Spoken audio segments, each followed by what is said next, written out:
For today's DC Multiverse review, we are looking at Batgirl. And before I talk about the accessories and the figure, let's take a quick look at the data profile card. As you can see, there is this beautiful comic book artwork of Batgirl for the photo of this card, and on the backside of the card, you do have your usual read-up for who the character is. Her real name is Barbara Gordon, and it reads, a presence in Batman's world ever since she forcibly inserted herself into it, the tenacious Barbara Gordon has spent her life following in the footsteps of her hero father, Commissioner James Jim Gordon. While James Gordon has done much to help Gotham City as one of the few honorable cops on the Gotham City police force, Barbara has done even more as Batgirl. Originally starting her career by imitating Gotham City's legendary Dark Knights, Batgirl has since become her own woman, fighting crime in an original style and putting her years of training and brilliant mind to work protecting Gotham City's underserved neighborhoods. And that is a pretty good read-up on who Batgirl is as a character. And now let's move on to the accessories that are included with this action figure. So just like the previous two Batgirl figures of Barbara Gordon that Mcfarlane has made, she does come with the same sets of accessories in the form of a single batarang and a grapple gun. Now, this new version of Barbara Gordon here is reusing the accessories that came with this Batgirl figure. Let me just zoom out really quickly. This, of course, is the 2020 Batgirl. This was the first Batgirl figure that was released in this line. So, yeah, they are using the same accessories that came with this one, and they're just repainted. So, let me just zoom back in so I can show those accessories. The first thing here is, of course, the Batarang, which is in this blue color this time. The previous time, it was in a gold color.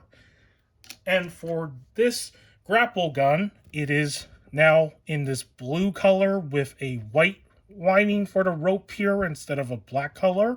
And the original one was painted in a silver color for the grapple gun. And the hook was also a silver color, I believe. So, yeah, it's the same accessories, which is not a bad thing to reuse sometimes for, action figures, reusing the same accessories. If it works, it works. However, one thing I felt was a missed opportunity for this Batgirl figure was the inclusion of interchangeable hands. And this has been a running issue that I've noticed with most of the Barbara Gordon Batgirl figures that Mcfarlane has made over the years. None of them have fist hands, which is really strange because if you want to get this figure into some sort of dynamic action pose where she's going to punch Joker in the face or Harley Quinn in the face or just some random enemy that you want to have her pose next to like she's in some sort of combat, you can't do that because she doesn't have any fist hands. Look at all the Batman figures that have gotten interchangeable hands, 2 item holding hands, 2 fist hands. It makes no sense why this figure doesn't have any of that. So that is something I just want to point out because I've noticed that as a pattern, and I'm pretty sure most of you have noticed it if you do collect the figures from this line. So let's move on to the rest of the contents in this box. Of course, she does come with the data profile card and this DC figure stand, which does have this new DC logo on it, which is really nice to see. But yeah, that is pretty much everything in this box for this Batgirl figure. And now, let's move on to the aesthetics of this figure. Taking a closer look at the aesthetics of this Batgirl figure, the first detail that I want to talk about are the colors. As you can see with the design of the costume for this Batgirl, she is sporting a brighter, vibrant color scheme, which is very different from the other 2 iterations of the Barbara Gordon Batgirl figure that Mcfarlane has made before, where both of them have this darker color scheme, which is interesting. And then when you put this one next to those 2, she stands out a lot more because of the brighter colors that you can see here. The gray is brighter, the yellows are brighter, and even this blue that she's donning is also a bright blue, which allows the figure to stand out. So overall, the choice for changing the color tone this time is a nice touch. And the other change that I really appreciate is the cloth wire cape that you see here. So on the other two versions, she's rocking a soft PVC cape, which is like pre-sculpted. It's like in this windswept motion from what I can tell. And this time around, I'm really happy that they changed it to a cloth wire cape because she really needed it this time around, especially since they've been using cloth wire cape for most figures. It makes sense to change it. However, you would think that, but they did re-release a Three Jokers Batgirl figure. It's the same exact figure. They just repainted it in the purple and yellow color for that source material that suit is based on. And that figure is basically reusing the same soft PVC, cape mold, which I don't understand why they couldn't have changed that to a cloth wire cape, but they decided not to. So, between these two Batgirls, I'm glad at least this one actually got the cloth wire cape. And as you can see, it is in this bright blue color, which is a very nice blue. This is the same blue that we saw with the Nightfall Batman that came in the Bane 2-pack. So really nice to see that they're reusing this same blue color because it does stand out, and I really like how bright it is. Now, for the wiring of this cloth wire cape, they did a pretty good job. It is not a super thick wire. It is not a super thin wiring that feels very cheap. It is right in the middle, so you can pose this cape however you want to without any problems, and you don't have to fight with the wiring. And now, moving on to the colors of her mask. As you can see, it is a different shade of blue that is not the same as the blue you see on her cape. It is a dark blue mixed with a light blue sort of feel, which is not a bad blue to use. I like the way that it came out. And for the front part of her mask, she does have this cell shading detail, which is really interesting because this is the only part that is cell shaded. And it's kind of strange because the rest of the figure doesn't have any cell shading. And if you look at the source material, you can see that there are areas that could have been cell shaded outside of the mask, but they decided not to. So I don't know why they decided to just cell shade the mask area. They didn't really have to do that, but nevertheless, it is a nice detail to have right there. Whether you like the cell shading or you're not into it, you can always just change it if you know how to customize your action figures. So yeah, that is something that's there. And that is pretty much it for the colors. It is bright and vibrant, and I really like the way that it looks overall. And now let's talk about the sculpt details of this Batgirl figure. Let's start with the head sculpt. As you can see, the face sculpt is done beautifully. I love how it turned out. And also the lip gloss that she has on is painted in this bright red, which is a very nice touch right there. And for her eyes, it is also done very nicely. But I have noticed an interesting sort of QC issue with my copy of the figure. I'm assuming it's QC because I've seen quite a few photos of other people posting images of this Batgirl figure where her eyes are pretty much touching the edge of the mask on this side of her face compared to this part of the face where you can see her eyes are not even touching the edge of the mask. And I've seen other images where this side of the eyes are not too slanted to the edge of her mask. So I'm not sure if this is like a running QC problem or something. I am just very fortunate to have a copy of this figure, and luckily it's not like a severe kind of QC, say with the articulation or something, where the joint falls off, because if it was something like that, that would be very sad and very disastrous, of course, right? So I can live with this. It's not the worst kind of QC I've seen, but it's just something that I wanted to point out because I've noticed that when I look at my copy of the figure. And for the hair sculpt on the back of the figure, you can see that it is painted in this nice red color where it's not too bright of a red and not too dark of a red. It's right in the middle. So that is done nicely. And the hair sculpt itself is actually not too bad. Now, if you're wondering if the hair sculpt will affect the articulation of the head sculpt, it will. So that is something that comes with the territory of most female superhero, supervillain figures when they have long hair. So that is something that you do have to deal with. And moving down to the torso here, you can see that the bat emblem is actually sculpted and it's not printed on. And it's mainly because this body buck is a reuse of the same body buck we have seen before. So of course this sculpted detail will not change. And if you actually look at the source material, the bat emblem is much smaller than this. So if they were to, retool this upper torso, they would have probably printed the bat emblem on. But I'm kind of glad that they didn't. So having the sculpted bat emblem is just a nice thing to see. And then for her belt, they decided to reuse the belt design from the Three Jokers Batgirl figure. So there are two different belt sculpts for this body buck. There is the one from the 2020 version, as you can see right there. It's completely different. And then the Three Jokers one also had a different belt sculpt. So they reuse the one from the Three Jokers because it does match the source material for this version of Batgirl in terms of what the belt looks like. So that's a nice thing that they did right there. And the belt does go all the way to the back, which is also nice because, back in the day with some of the belt sculpts, they would only go to the sides and they would never fill out the back parts because most of those figures had capes or something to hide it, which I thought was pretty lazy. So I'm glad they didn't do that with this figure. And there is the belt sculpt for Batgirl. And going down to the legs, these are the same legs. There's nothing new here. The designs are the same. Now, there is one tiny little change that I actually almost missed on.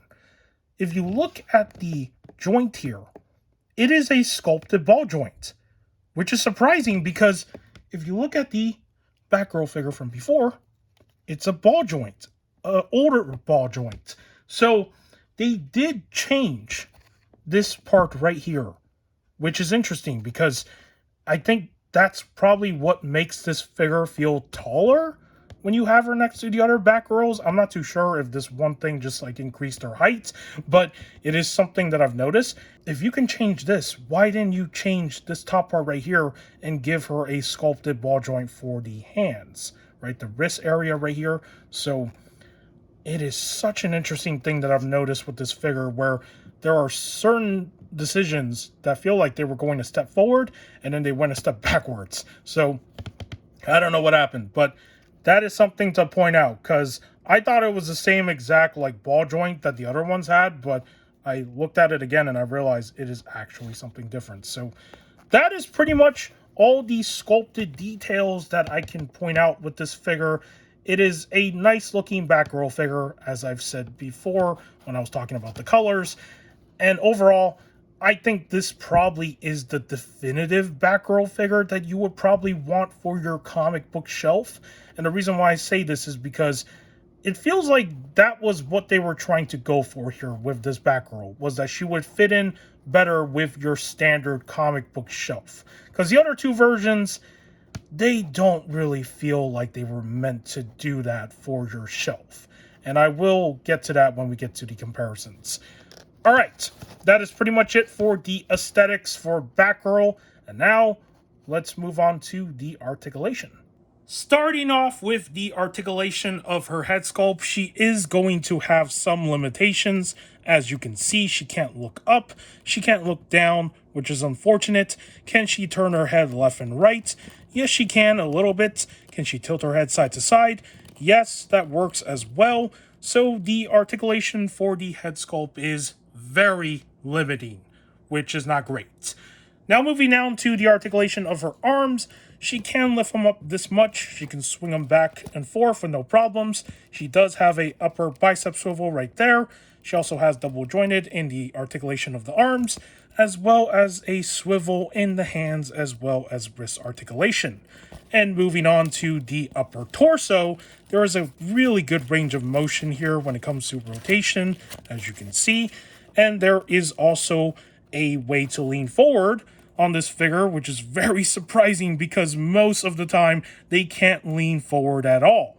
And when it comes to leaning back, it can lean back a little bit, as you can see right there. Not the best, but there is some movement. Now for the articulation of the waist, there is rotation, and the waist can also lean forward. But can it lean back? Not exactly. So there are some restrictions right there, but overall the leaning forward articulation is surprising because most of the time they always struggle to lean forward. Now moving down to the articulation of her legs, can she split? Yes, she can. She can do a full split. Look at that. That is crazy. And does she have upper thigh swivel? No, she does not, which is not great. Can she kick out? Yes, she can. That's a pretty good kick right there. So if you want her to kick her enemy, you can do that. She does have double jointed in the legs, and she also has articulation in the feet, swivel, and toe articulation. So the overall articulation for Batgirl here is not too bad, but with the limitations of the head sculpt, that is going to hinder some of the poses that you are going to be able to get her into if you are planning to do some cool action poses with this figure, so do keep that in mind. And that wraps up all the articulation for Batgirl, and now let's move on to the comparison section.